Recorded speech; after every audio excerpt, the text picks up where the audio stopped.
हाँ तो बच्चों, आज हम स्टार्ट करने वाले हैं chapter number 5 accounting ratios. Accountancy का ये एक बहुत ही इंटरेस्टिंग चैप्टर होने वाला है, क्योंकि ना स्कोरिंग बहुत है और है भी सिंपल।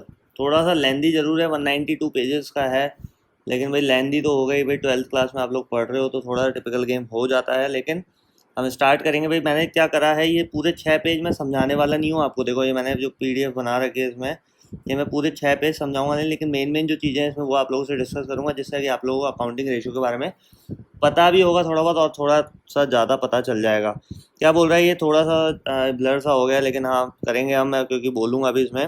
क्या बोल रहा है, एब्सोल्यूट फिगर्स। हाँ भाई, absolute figures express in monetary terms in financial statement by themselves are meaningless. समझ रहे हो क्या बोल रहा है, मीनिंगलेस है। क्यों? एब्सोल्यूट फिगर मतलब एकदम एग्जैक्ट तो कुछ भी नहीं होता ना भाई इसमें, ठीक है। तो वो चीज़ बताना चाह रहा है, in the monetary terms in the financial statement. भाई पैसे टके की जब भी बात होती है तो एक अंदाजा लगाया जाता है, जहाँ बहुत बड़ा गेम होता है। भाई 150 रुपये की बात तो है ना, जो हम बिल्कुल एग्जैक्ट बता दें। These figures often do not convey much meaning unless expressed in relation to the other figures. हाँ भाई, अदर फिगर्स के साथ रिलेशन बैठाना ही क्या कहलाता है, रेशोज। हाँ भाई, रेशो का मतलब ही समझते हो, किसी भी दो चीज़ में कंपैरिजन करना फ्रैक्शन रूप में, समझ लो फ्रैक्शनल रूप में। फॉर एग्जाम्पल वन, हाँ भाई क्या बोल रहा है, for example one trader mister Anil earns ₹1,50,000, whereas another trader Sunil earns a profit of ₹1,80,000। भाई अब इससे ये पता थोड़ा ना लगा सकते हो कि भाई एक ने ज़्यादा प्रॉफिट कमाया, इसका मतलब बहुत अच्छा वो काम कर रहा है। नहीं भैया, क्यों? क्योंकि which one of them is more efficient, नहीं बता सकते कि कौन सा बढ़िया है, किसने ज़्यादा अच्छा पैसा कमाया है। वैसे दिख तो रहा आपको 1,80,000 रुपये इसने कमा लिया, 1,80,000 मिस्टर सुनील ने कमा लिया, तो आप क्या कहोगे, we can say that Sunil is more efficient as he earning more profit. लेकिन हमें ये नहीं पता ना कितने पैसा लगाकर, कितना पैसा लगाकर उसने प्रॉफिट कमाया है। तो पूरा का पूरा जब तक एनालिसिस नहीं होगा, एब्सोल्यूट फिगर्स हमें नहीं पता चल पाएंगे। आरी बात समझो। But in order to give the correct answer we must find out how much capital is employed by each of them. ये तो वही वाली बात जो मैंने बताया अभी, कि दोनों ने कितनी कैपिटल एम्प्लॉयड की थी, मतलब कितनी कैपिटल लगाई थी। Suppose Anil has employed a capital of ₹10 lakh and Sunil has employed a capital of ₹15 lakh. भाई 15 लाख पे अगर 15 लाख पे अगर 1,80,000 कमा भी लिया, तो कौन सा बहुत बड़ा तीर मार दिया, ठीक है। ये 10 लाख में कितना कम कमा रहा है, उससे सिर्फ 30,000 रुपये कम कमा रहा है। तो ये कैसे पता लगाया है कि भाई किसका बढ़िया है फिगर? तो भैया देख लेते हैं हम। कैलकुलेशन जो रेशो वाला चैप्टर है वो इसी के ऊपर डिपेंड करता है, कि भाई जब तक पूरा एनालिसिस नहीं किया जाएगा, तो we can now calculate the percentage of profit earn by each of them on the capital employed. तो अनिल का हमने निकाला कितना, 1,50,000 वो कमा रहा था कब, जब उसने 10 लाख रुपीज़ कैपिटल एम्प्लॉयड की थी। ये 100 से इसलिए मल्टीप्लाई किया क्योंकि हमें परसेंटेज में चाहिए था, समझ लो। ये 100 से यहाँ मल्टीप्लाई किया क्योंकि परसेंटेज में चाहिए था। अब देखो अनिल जी जो है वो निकल गए हैं आगे, क्योंकि उन्होंने 10 लाख पे 1,50,000 का प्रॉफिट दे दिया, मतलब 15% प्रॉफिट दिया है। उन्होंने 15 लाख पे 15 लाख पे 1,80,000 कमाया, मतलब सिर्फ 12% ही प्रॉफिट कमा पाया।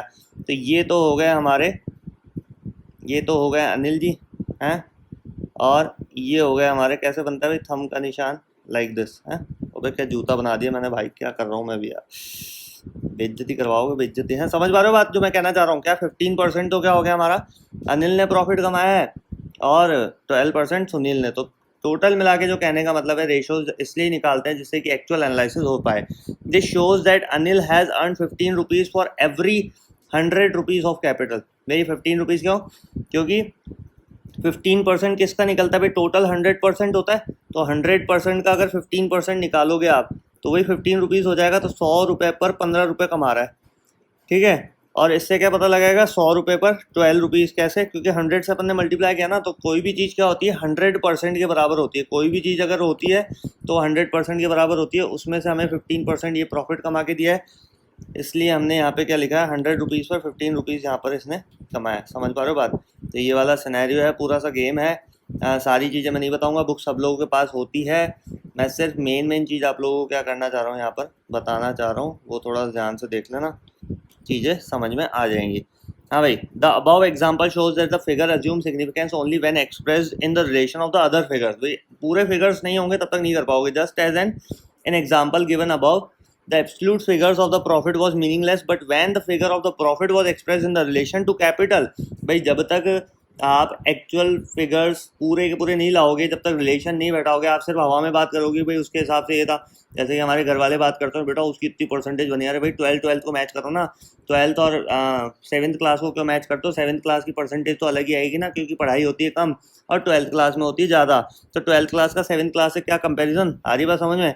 तो जब तक पूरा एक्चुअल कंपेरिजन नहीं होगा तब तक बात नहीं बनेगी। तो meaning of the ratio, relationship between two figures expressed in अर्थ, ये वही है ना, थ्योरी वोरी वाला आ गया, सीनार एंड एंथनी जी ने कहा था रिलेशन बिटवीन टू फिगर, दो फिगर के बीच में रिलेशन होना चाहिए, ठीक है। Expressed in arithmetical terms in the ratio, जैसे एक बच्चा क्या होता है 2 घंटे पढ़ के बढ़िया कर लेता है, एक 10 घंटे करके भी, समझ रहे हो परसेंट, तो उसको दोनों फिगर मेजर करोगे ना कि इसने 2 घंटे पढ़ाई करके इतनी परसेंटेज लेके आया।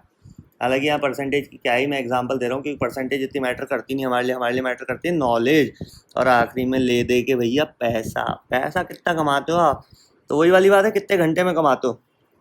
पत्थर तोड़ के कमाते हो, एसी में बैठ के कमाते हो, वो वाला फेल है। A ratio is simply one number expressed in terms of another. A ratio is simply one number express in terms of another, एक दूसरे का, समझ लो एक नंबर एक्सप्रेस कर रहा है in terms of another. It is found by dividing one number into the other, simple है, एक दूसरे को डिवाइड करके तो निकालते हैं। तो प्रपोर्शन और pure ratio of simple ratio, ठीक है। प्रपोर्शन का मतलब आप लोगों ने पहले पढ़ ही रखा है, एक छोटा सा एग्जांपल और आप लोगों को मैं यहाँ पर दे देता हूँ प्रपोर्शन के लिए।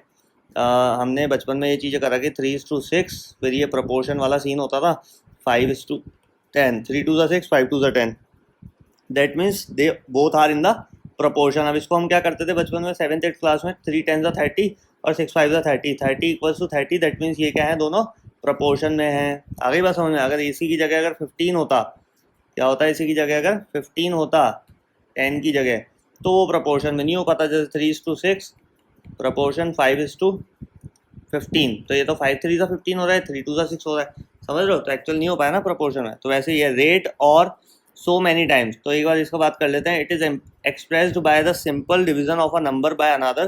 भाई सिंपल सा होता है, क्योंकि नाम ही बोलते हैं ना सिंपल रेशो, प्योर रेशो, इसलिए। For example, if the current asset of a business is 2 lakh rupees and the current liability is this, if the ratio of current asset to current liability will be 2:1। क्यों? क्योंकि देखो यहाँ पे 2 लाख को इसने क्या कर दिया, 2 लाख को 1 लाख से डिवाइड कर दिया, समझ गए? तो 5 और 0 कैंसिल हो गई, ये हो गया हमारा 2:1। तो ये सिंपल सा रेशियो है, रेट वाला अलग होता है। एक चीज़ बात ध्यान रखना, मैं ये वीडियो इसलिए बनाता हूँ क्योंकि आपको बिल्कुल डेप्थ में नॉलेज हो। कई बच्चों को ये चीज़ पता भी होगी, लेकिन फिर भी देख लो, क्योंकि इसके बाद जब क्वेश्चन आप लोग करोगे तो बहुत सिंपल चैप्टर में पहले ही बोल चुका हूँ भाई। एडमिशन, रिटायरमेंट, डेथ और डिसोल्यूशन हो गया, या शेयर्स वाले चैप्टर, डिबेंचर्स वाले चैप्टर से तो बहुत सिंपल है, बहुत ईजिली आपको 5 7 10 मार्क्स दे जाएगा, जितने भी मार्क्स का आएगा देख लेना, है ना।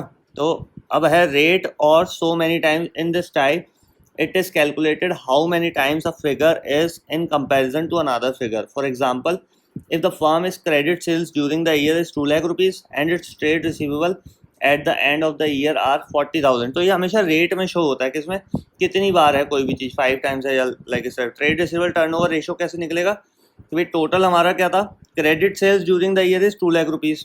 भाई क्रेडिट सेल्स हमारी कितनी थी, 2 लाख रुपीज़ थी, और इसमें बोल क्या रहा है, and it's trade receivable at the end of the year is 40,000 rupees. भाई 40,000 आखिरी में रिसीव हुआ है, इसका मतलब कितनी बार हुआ होगा साल भर में? तो कैसे करें, इसको कट कर देंगे, कितना आ जाएगा 5 टाइम्स, तो 40 हज़ार के 5 सेट, अगर ऐसे मारें 45 ज़ा 200, तो 40 हज़ार 5 बार पूरे साल भर में। It shows that the credit sales are 5 times in the comparison to trade receivable. Trade receivable के कंपेरिजन में क्रेडिट सेल्स क्या है हमारी, 5 टाइम्स है। बस यही तो रेशो निकाला जाता था, समझ लो। बचपन में हमारे पास कोई भी चीज़ बढ़ती थी तब भी ऐसे ही होता था कि भाई आपको कितना हिस्सा मिलेगा, एक पिज़्ज़ा आएगा उसमें ये प्रपोर्शन हो गया, अब इसमें एक हिस्सा मिल गया, कितने में से मिला, 1 2 3 4 5 6 7 8, तो क्या हो गया 1/8। यही तो रेशो निकलता था, वही सारा गेम है। टेंशन लेने की बात नहीं है, फॉर्मूलाज याद करने का कोई ज़रूरत नहीं है, सिर्फ प्रैक्टिस करते जाओ, खुद दिमाग में सेट हो जाता है। परसेंटेज, हाँ फॉर द टाइमिंग के लिए याद रखनी है। तो फिर वो जो गेम होते हैं कि भाई किसी भी तरीके से, जैसे मेरे को थोड़ा बहुत याद आ रहा है, king Harry died mother didn't cry much, छोटे बच्चों को पढ़ाते हैं ना हम, लाइक वो किलोमीटर मीटर वाला। तो इस तरीके से कोई कॉन्सेप्ट निकाल सकते हो अगर आपको शॉर्ट टाइम के लिए याद रखना है, और लॉन्ग टाइम के लिए रखना तो फिर पूरा पूरा देखना पड़ेगा। In this type the relation between two figures is expressed 100। For example, if the firms capital is ₹10 lakh and its profit is ₹2 lakh, तो एक चीज़ और इसमें जो सबसे इम्पोर्टेंट मुझे लगा कि इसमें ऐसा नहीं है कि रेशोज़ निकाल रहे हैं हम तो टोटल वाला हमेशा नीचे ही आएगा, लेकिन जो कंपैरिजन हो रहा है वो किस तरीके से हो रहा है वो हमारा यहाँ पे थोड़ा सा क्या होता है, मैटर करती है सिचुएशन। 2 लाख रुपीज़ को हमने क्या कर दिया, ऊपर लिख दिया, और 10 लाख रुपीज़ को नीचे लिख दिया। क्यों? क्योंकि भाई 10 लाख रुपीज़ हमने टोटल लगाया और उसका प्रॉफिट कितना है 2 लाख रुपीज़, और परसेंटेज हमने निकाल दिया 100% के हिसाब से, आ गया हमारा 20%। फ्रैक्शन से net profit of the 1/5 of the capital. मैं ये सारी चीज़ें नहीं डिस्कस करने वाला, ये सब आप लोगों के पास थ्योरेटिकल है, पढ़ लेना, कोई दिक्कत नहीं है। ये भी बता दो cross sectional and time series, ये सब कुछ पढ़ोगे, बहुत इजी लैंग्वेज में लिख रखा है, मैंने पढ़ लिया है, मेरे को लगता नहीं है इस चीज़ के ऊपर कभी डिस्कस करने की इतनी कोई ज़्यादा ज़रूरत है। ये हमारे सारे क्वेश्चंस यहाँ पर हो जाएंगे, फिर भी कोई प्रॉब्लम है तो पूछना है। ये आ गया हमारा फर्स्ट क्वेश्चन, तो यहाँ से पूरा पूरा सिनेरियो सीन क्रिएट होने वाला है। Illustration number 1, from the following compute the current ratio and give your comments on it. हाँ भाई, हमें क्या करना है, करंट रेशियो फाइंड करना है and give your comments on it, comments भी देने। वाह भाई, बहुत बहुत अच्छे। तो इसमें दे क्या क्या रखा है, सबसे पहले हम वो देखते हैं भाई, रिक्वायर्ड चीज़ जो भी हमें दे रखी है, हमारी रिक्वायरमेंट क्या है करंट रेशियो निकालने के लिए। भाई current asset upon current liability होता है, तो करंट असेट ही जब हमारे पास डायरेक्टली नहीं होगी, करंट लाइबिलिटी नहीं होगी, तो क्वेश्चन सॉल्व कैसे करोगे। तो सबसे पहले इसने करंट असेट निकाल ली। क्यों निकाली? क्योंकि इसमें करंट असेट यहाँ पे हमारे पास गिवन नहीं थी। कैसे कैसे निकाली, ये सारी चीज़ें आपको धीरे धीरे समझ में आ जाएगी। हमेशा ध्यान रखना कि इनके एग्जैक्ट फॉर्मूला नहीं होते हैं कि आप बोलो कि सर हमेशा करंट इन्वेस्टमेंट में से इन्वेंट्रीज निकाल दो excluding loose tools trade receivable, ये क्या सीन चल रहा है, हमें समझ में ही नहीं आ रहा। तो इसके लिए आप, ये तो मैंने सिर्फ इसका इंट्रो देने के लिए एक छोटा सा वीडियो बनाया 5-10 मिनट का। मैं अगले वीडियो में इसके लिए क्वेश्चंस लेके आऊँगा। अगर आपको इस वीडियो से रिलेटेड, अगर आपको लगता है कि सर थ्योरी पूरी समझाओ, ये जो पूरी रामायण लिख रखी है हम नहीं पढ़ सकते हैं, हमें नहीं समझ में आ रही है, तो भैया मैं एक चीज़ बता दूँ, समझना तो पड़ेगा, थोड़ा बहुत कोशिश करनी पड़ेगी। इंग्लिश मीडियम में आप लोग पढ़ते हो, गूगल खोलो, समझो। कोई पर्टिकुलर सिचुएशन नहीं समझ में आया तो कमेंट सेक्शन में डालो। मेरा मेन इसमें मोटिव है कि हमने फॉर्मूलाज आने हैं, क्वेश्चन आना है, 1-2 क्वेश्चन के लिए हम इतना परेशान होंगे, पूरी रामायण पढ़ोगे तो दिक्कत है। और बाकी डेप्थ में नॉलेज लेनी है तो खुद पढ़ो, समझ में आ जाएगी चीज़।